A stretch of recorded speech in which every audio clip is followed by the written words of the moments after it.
Good evening and welcome all you reprobates and folks who have nothing better to do on a Wednesday evening than to watch King and I sitting in respective hotels in respective parts of the country with bad internet and talk trash about the rest of the Big 12. It's week 5, picks from Joe's, which this week we're really stretching the title of this thing because hopefully Joe's travels through the web because King is hanging out, I think, almost in Canada, and I'm actually getting closer to Oklahoma, but I'm in Tennessee.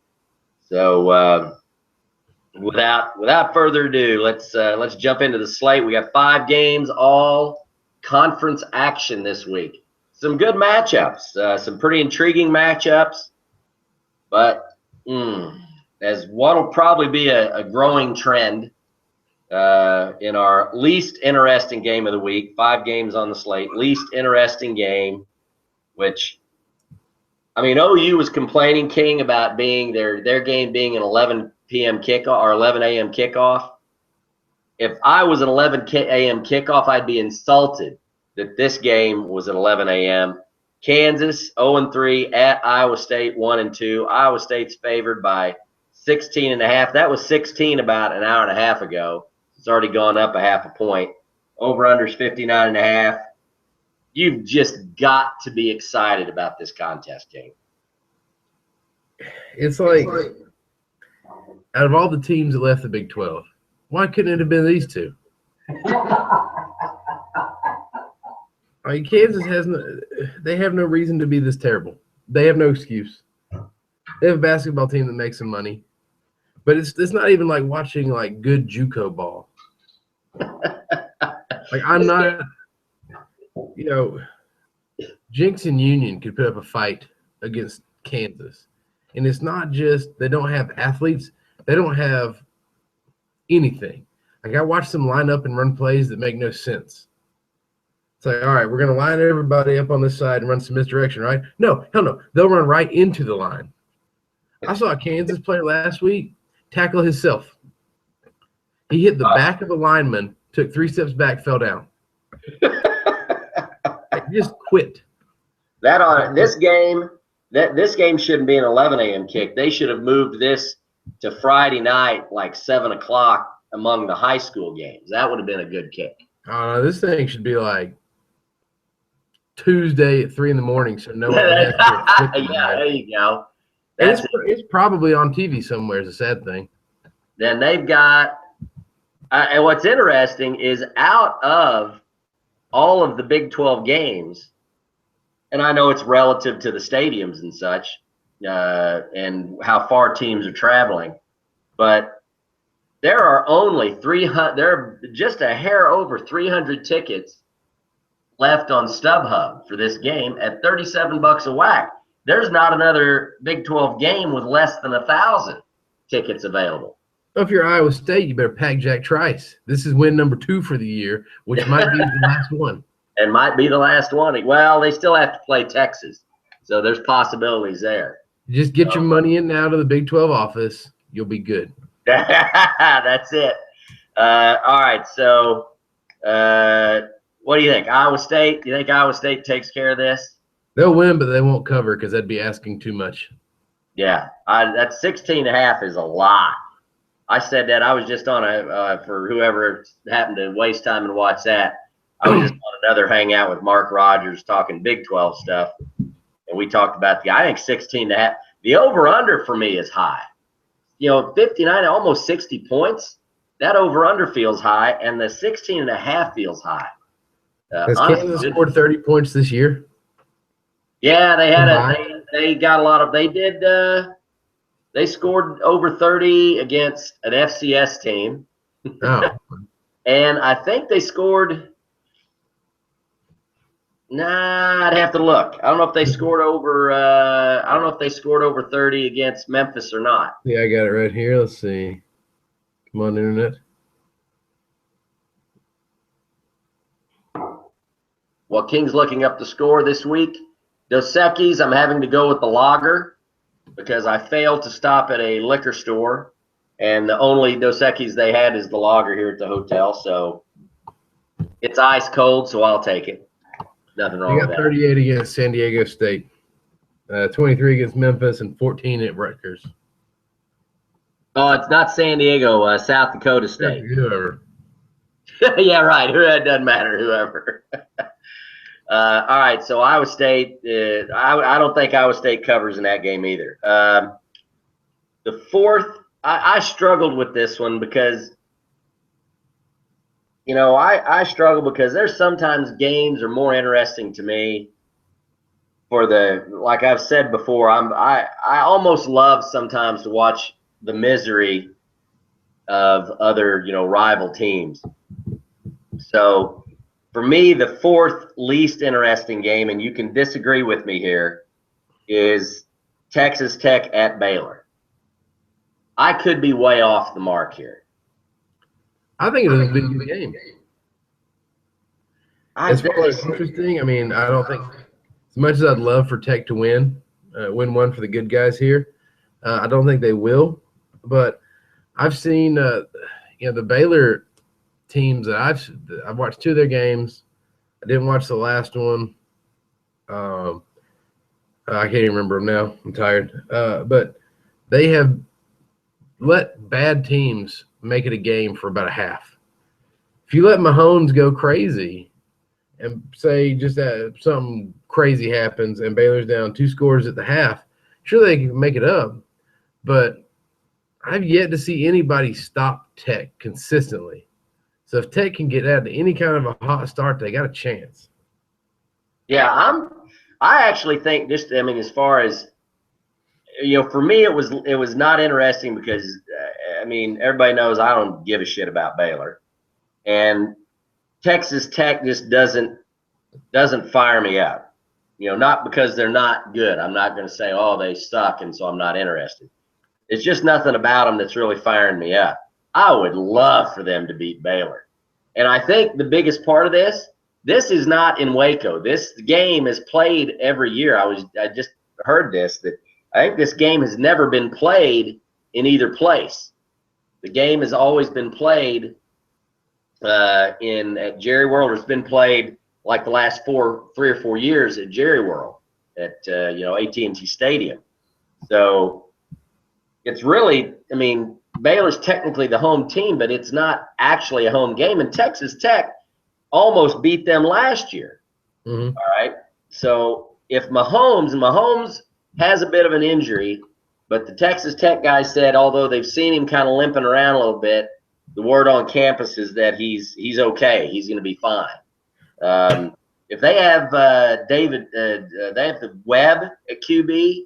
Mm-hmm. But if Mahomes can give it a go and he can be effective with his legs as well as his arm, I think that they give Baylor a hell of a game and could beat him. Very easily could beat him. Baylor's favored by 17. That is a ridiculous line. Ridiculous line. As long as Tech doesn't come out flat, the over-under was when we were doing the show just a half hour ago, the over-under was at 90.5. It was at 90 about 2 hours ago.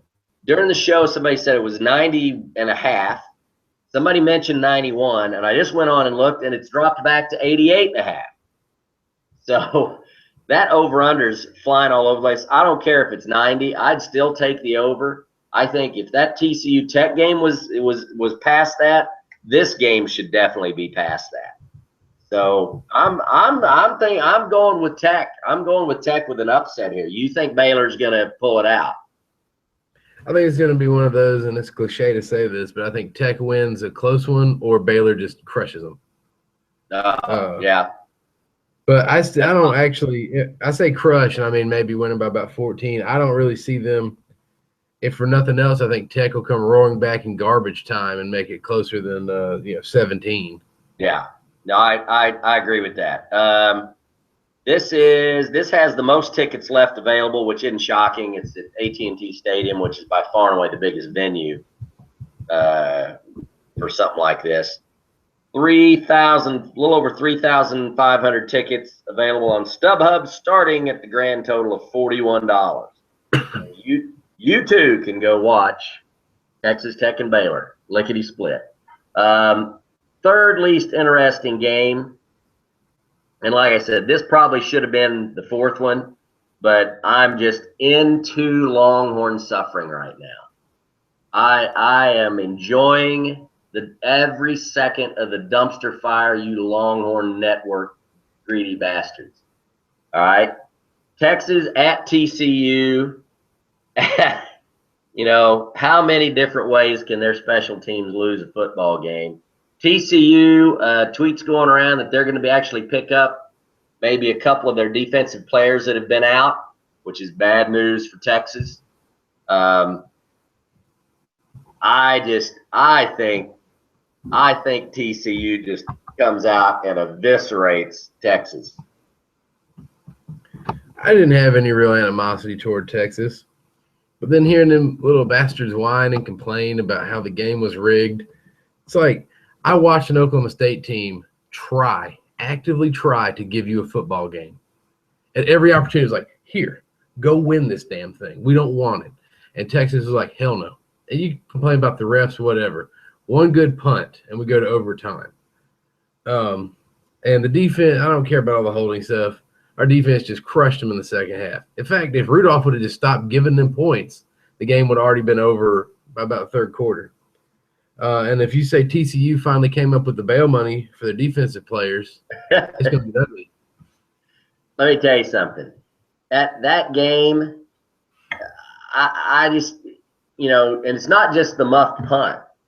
If Charlie Strong, you know, I think I either wrote this or tweeted this or something. If Gundy had been in that situation where his team just got 2 consecutive penalties, all right, his defense just got 2 consecutive penalties, I'm telling you right now, Gundy would not have gotten an unsportsmanlike conduct. He wouldn't have. What the hell is Charlie Strong thinking? The ref's right over there next to him. Dude, turn and walk away. Go back to your sideline. You're clearly out on the field. All right, you're not on the sideline. Walk your ass back to the sideline. The ref is there. You know it. You're talking to him. You see him. You know the guy's ready. Come on. You know, so between Strong and the muffed punt, let me tell you something, Texas. That was well within your power to win that game right there. No penalty against Strong. Grogan is not in field goal position. All right? No muffed punt. You're going to OT. So either and or both, you still, you know, you win or you at least go to OT. So don't stop the belly aching. By all means, it's fun to watch and listen to. All right? It's free entertainment. But just give me a break. I'm not taking that crap seriously. So I mean, I think you killed them. What do you think? You remember that touchdown they scored at Boone Pickens about 3 years ago to win? I've seen 2000. That was 12. What? Yeah, it was 2012. I've seen Texas get more favorable calls since I've watched Big 12 football starting in 2002 than I have any other team in the nation. But also, I've seen Big 12 refs. They suck in general at everything. In this one instance, they sucked for us. Awesome. They'll get it back by the end of the year, I'm certain. I saw 2 calls that I thought were just ridiculous. There was that one holding call I couldn't find. I truly could not find it. It was like defensive holding. Well, it looked like if anything. Well, I'll say this: there were a couple of images that went out that did show the defensive player as he looks like he's going down, and he's got a hold of the lineman. I think it was Saleko. Has a hold of the lineman right here on the front of his jersey and shoulder pads right here, and it's clearly pulling. It's clearly pulling him down. Now, there's the argument, well, Saleko's got one arm around him like this. Who's doing what to who? But the ref's right there is right in front of him, and he made a judgment call, which who the hell knows? But that was a little mysterious, that call on a running play of all plays. That was a little mysterious, but I've seen them go against us. I remember there was one year, I think it was 11, Whedon's last year, we're going for a flea flicker, and I want to say it was what. Maybe it was 12, but it was a year against Kansas State where the game was crazy, and it came down to the absolute. Yeah, and in fact, it may have been the game where Kirk Herbstreit lost his mind after that earthquake. Yeah. But I remember we go for like a flea flicker, and everybody's lined up tight, and they called like illegal formation. We did it again, ran the same play again, scored a touchdown. But I remember thinking, we've got every person we have is on the line of scrimmage. It gets no more legal than this. Yeah, right. It's like a punt formation. The phantom call, I'll go back. The phantom call that sticks with me is Bedlam 2013, where Roland on the first play of the game goes 75 yards for a TD, and they called Charlie Moore for holding. And that was the saddest, weakest ass holding call ever. And then in that same game, they completely whiffed on an illegal block on Saunders' punt return against us. So, and that's my point, though. Bad refereeing happens in the Big 12. Yeah, it happened, but a lot of it too. If you look at a lot of those holding calls, if you get a couple of them early in a game, then refs are going to look for that on every play. Yeah, and because how many do they have? Like 8 holding calls Saturday. You can snowball that so quick on yourself. Yeah. So I don't care. But yeah, I think TCU. Texas can lie about the referees all they want. TCU will probably beat them by about 50. So, yeah, I think I kind of surprised that line is that low, 15. I thought that was a little surprising. And you got a little over 2,000 tickets left on StubHub at starting at $60. There you go. Second most interesting game of the week. The Mountaineers at Goonerland. And honest to goodness, King, for me, if you take OSU out of the equation, and even with OSU in the equation, this is a pretty intriguing football game. I got to say. No, absolutely. You know, we keep saying West Virginia hadn't played anybody, but the people they did play, they crushed. So, and two, you know, what's sad for Sooner fans is up until about 3 years ago, if the game was in Norman, I chalked that up as a loss to whoever was heading there. Didn't care. Ever since Notre Dame, let's see, I think it was Tech about a year before that, and then Notre Dame knocked them off. And since then, they've had a rough go of it at home. But you know what West Virginia does good is what Oklahoma does bad, and vice versa. Like it should be high scoring. Yeah. Now, if West Virginia actually does have a defense, then they should pull away. Yeah. But I was a little surprised. Over under is it 59.5, which I kind of felt like that was, you're talking 60 points. One team scores 32, the other one 28. That does not seem at all unreasonable in this game, at all. That Mike Stoops secondary just locking it down. Yeah, Vegas got a secret there or something. I don't know, but and OU's given 7, which okay, home team. You got some higher scoring offenses maybe, but again, the over under's not high. It seemed like that line, OU laying 7 points, but the over under's not quite 60. That seems like a little bit of a high line for OU, to be given 7, but this should be an entertaining game. It's and I'll say this too. I agree that if you have this slate of games, how that game is not your primetime evening game on Fox, I can't believe that. I mean that to me, they had Texas on a primetime Saturday night game, for heaven's sakes. That ought to be a primetime Saturday night game. You know, Did unless they there's get? something They else. must have taken somebody from the Pac-12 because I'm looking at the latest Big 12 games, 2:30. Look Yeah. at Pac-12.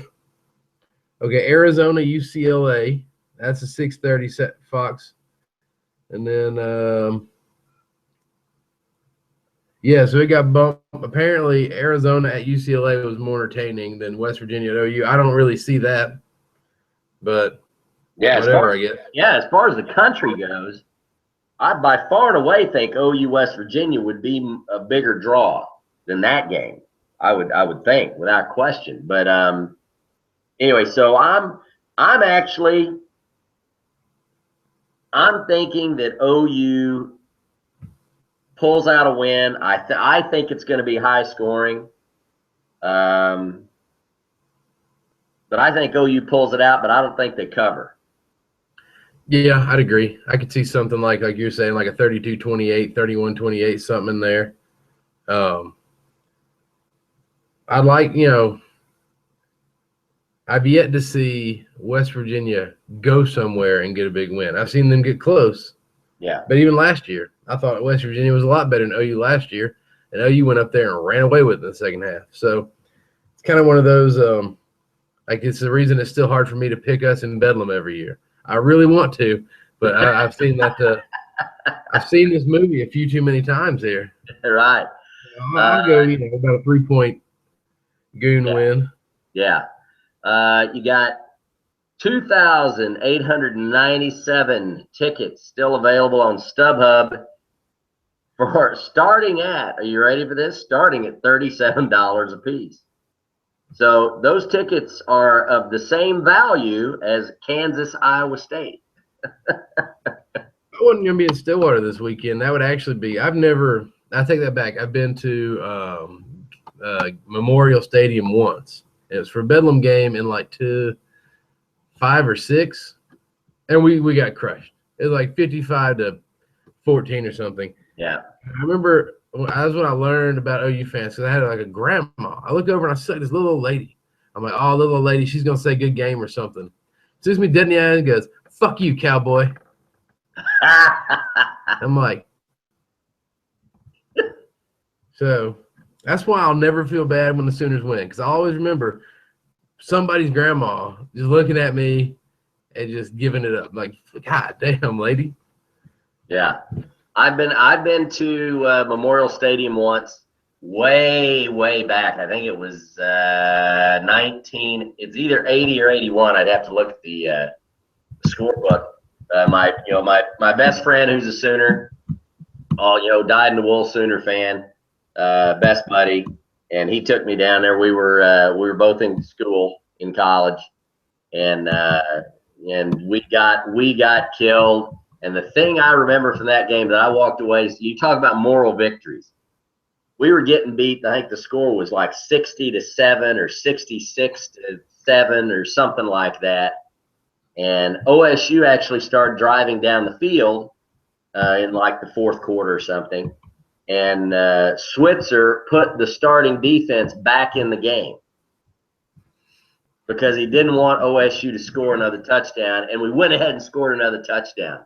So I walked out of there so happy. It was, that's all I had to walk away from it. I think the final score was like 63-14 or 63-7, something like that. It was ridiculous. As we hit double digits, man, double digits. Yeah, it might have been double digits, or maybe that was our only touchdown. I don't remember, but I was just excited that he put the starting D back in and we still scored. So we're thinking OU ekes one out. We'll say this: the last 2 games in Morgantown were big shootouts, high scoring. The last time they played in Norman, it was a bad football game, and the final score was something like 16-7. So who knows? Maybe Memorial Stadium's got some kind of bad juju for this game. All right. So as always, the most interesting game of the week for us: Kansas State and the Purple Wizard come, dancing down to Stillwater. Where we have a quarterback who may or may not have a good throwing hand, a running back who may or may not, a starting running back who may or may not have a bad enough foot that he can't play, because obviously Gundy's not going to tell us the full story there, and an offense that apparently says, we don't care that we have all of our talent at QB and wide receiver. We are going to run the ball, damn it. So OSU's favored by 8 points. That line, did you see what happened with that line, King? No. It started at 3. OSU laying 3 a couple days ago. All right. In less than 2 days, that line jumped to 8. The money came in big on the folks. Yeah, what the hell? That's shocking the hell out of me. The over-under is low. It's 50. I would expect that. This ought to be a defensive game, which means we're probably going to get some kind of goofy-ass shootout. And, K-State's quarterback will probably run for, 160 yards, which is what normally happens. So, I have absolutely no idea what to expect out of OSU other than, they're going to come out and throw the ball 25 times and run it 40 times, which is the most asinine thing, I can imagine with all the talent the team's got at wide receiver. It's just a waste. It's just an absolute criminal waste. And what I don't get more than anything, I understand. I've seen this. We were talking the other day. I've tried to drink away the first few years of Gundy's regime, where he was all about balance. And I love balance. Balance is good. So let's say we want to run. All right. Rennie Child's mom, aunt, sister, whoever it is that keeps commenting, if you're out there, your kid's looking good. Finally. It's the Childs I've been wanting to see. But let's say we want to run it. All right. We're looking at our little line here. You look over here on this guard over here on the right side. It's like, that kid's getting blown up every play. How about the tackle beside it? Nope, sucks too. So we have one half of the line that's just unserviceable from the run. The other half's tolerable. We got some tight end. We got some receivers that can block. We have some options. So if we're going to run, convention would say, let's go outside. Gundy says, hell no. We're going to make that right side better by running the ball into their ass repeatedly. Yes, we might lose yards every time, and yes, we might punt every, 3 and out, but it'll keep our balance. And then when they're so off center because a 3-man front is stuffing the run, we'll go over the top and they will be completely shocked. But right, we're going to run. That's the client. We're going to run because they don't expect us to. And then when we've got them convinced we're going to run, then we're going to throw it over the top. Well, even the announcers of the Texas game, every time we passed an intermediate pass over the middle, they're like, oh, that thing's open all day. There they go again. We could have if you go back to Holgerson or Monken, they'd see that opening in the middle about third play of the game and start smiling. Like, same play, keep going. And we would just obliterate that middle all the way up and down for about 2 quarters until they adjusted. I do feel good about the running quarterback finally, because Hurd was getting crazy on us in the first half. Spencer put a spy on him. His day got shitty real quick. Yeah. I'll say this. That front 4 and those linebackers, I think that front 7 is arguably the best in the Big 12, without question. I enjoy that the Texas left tackle got injured after a repeated dose of Ogba up his ass. Oh, my God. Ogba was a beast, man. He was just all over the field. And that sack where McTavius Jones sacked Hurd, what was that, like a 23-yard, 24-yard loss or something? Mm-hmm. Took him out of field goal range. That was great. I mean, honestly, they have definitely played real well. They did obviously have that one series where they decided to blitz a number of times, but they didn't coordinate the blitz quite right, and they allowed Hurd to break contain. Hurd's going to be trouble if he stays healthy, and they can give him an offensive line, give him a little protection. Hurd could develop for them. He could be a pain in the ass, as he matures. But anyway, that was fun to watch. So OSU's laying 8. Do you like that or not? I have this feeling that if Vegas thinks teams are even, just a complete pick 'em, they'll never right pick 'em. They'll go with the home team plus about 7. So if you get a pick 'em, to me, that's actually favoring the away team by about a touchdown, basically kind of offsetting that. I see this now. They start off at 3, which means to me, if anything, Vegas thought Kansas had a little bit of a net, Kansas State. But I've watched Kansas State play one game, and I cannot remember. I think it was like Louisiana Tech, maybe. Oh, was that? Like Yeah, that was the Louisiana Tech where they had trouble. Yeah, Louisiana Tech gave them defensively all they could handle. Their offense looked terrible until basically 2 drives, and then they went into overtime. I think our defense is better than Louisiana Tech.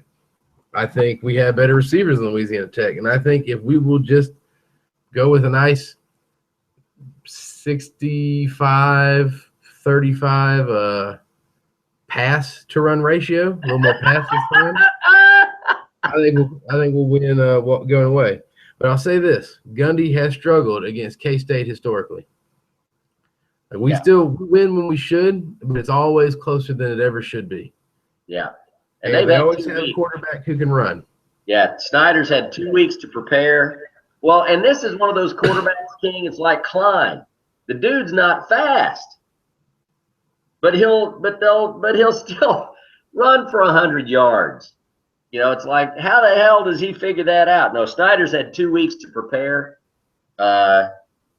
You know, if OSU comes out with that same, just like they did with Texas, if Gundy has decided we're going to run the ball more than we pass to limit our turnovers and let the defense win the game for us, this will be a lower scoring and very uncomfortable contest for a lot of fans. So that being said,